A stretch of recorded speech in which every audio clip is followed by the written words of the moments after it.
Hello, how is it going? I hope you are doing well, and today I wanted to share some impressions from this new season 2 of The Mandalorian. Before we start, I want to tell you that I will be spilling some major spoilers from this series, so if you haven't watched them yet or you would like to do it, you should exit this video right now. But if you have already, let's go.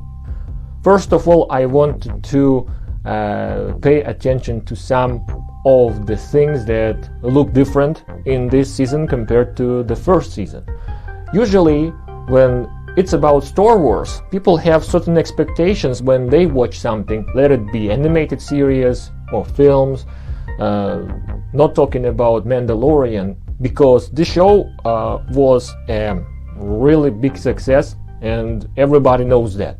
When it's about me, I personally try to have an open mind when I watch something new in Star Wars universe, and I'm always willing to have some innovations in the series in terms of the plot, the storyline, and elements of the Force, anything connected to Jedi and mythology in general. But everything should have its measure. I mean, when I was experiencing Rian Johnson's episode, I was thinking that he went too much with innovations and deviations from the Star Wars core. To be honest, it's not about just that I didn't like some things that were shown, but I don't like how they were shown, and also the overall atmosphere of the film was quite depressing. When you watch something in Star Wars, you may feel yourself inspired, you may feel hope. Sometimes it can be tragic, dramatic, even heartbreaking, but never depressing. And Rian Johnson's approach was depressing to me. It's my personal impression from this. And that's what is good about Mandalorian. This TV series combines the tradition of Star Wars, but it also tells a completely unique story which is independent from anything else in this universe. And that's why it's so successful and so unique and so different from anything that we have already seen. It tells different stories within the traditions of the Star Wars universe. So as I've said, when I was starting watching this new season, of course in my mind, as in everybody else's mind, were some expectations from the series based on what we witnessed in the first season. And I wanted to escape this feeling, but anyway, I started to compare some elements.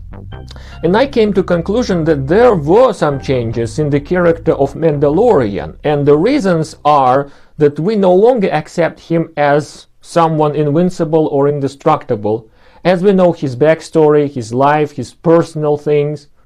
We also saw his face when he revealed it in one episode. So he's no longer this Mandalorian war machine as you may actually perceive him in the first place. And that is good because we can relate to the character more, in my opinion.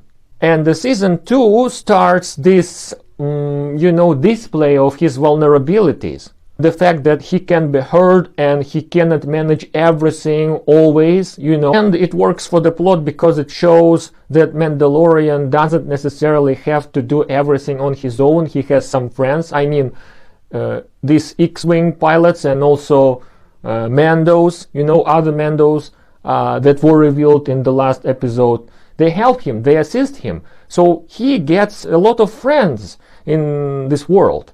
And he's in bigger world right now. I think it's good. I think that it shows his human side more. The scale of the show is bigger, of course, as Jon Favreau himself stated before the start of the new season.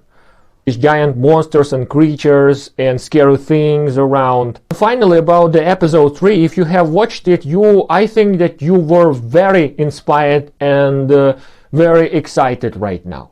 Because, first of all, fan favorite character Bo-Katan is back, and the first time in live action. And it is one of the rare occasions, or maybe the first one, I don't know exactly, but it feels like this, when an animated character that comes from animated side of Star Wars is right now transferred to live action so decently. When I was watching, I didn't compare her to her animated version. It was so authentic that I didn't even think about it.